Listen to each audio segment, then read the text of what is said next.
bir xəstəlik var.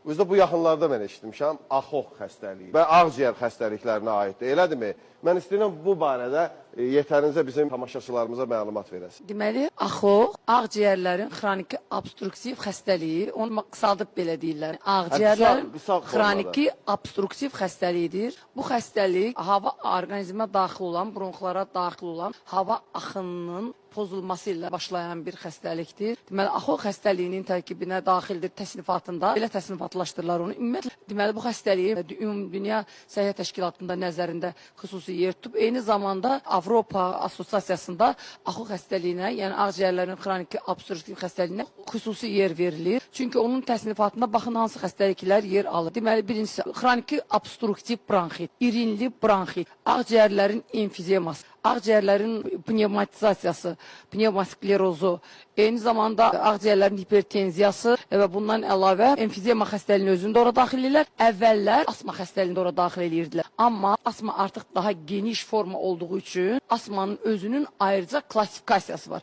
Amma biz bugün Azərbaycanda da Avropa tövsiyələrinə əsaslanaraq yenə də dayanırıq AXOX-a daxil edirik asma xəstəliyinin özündə.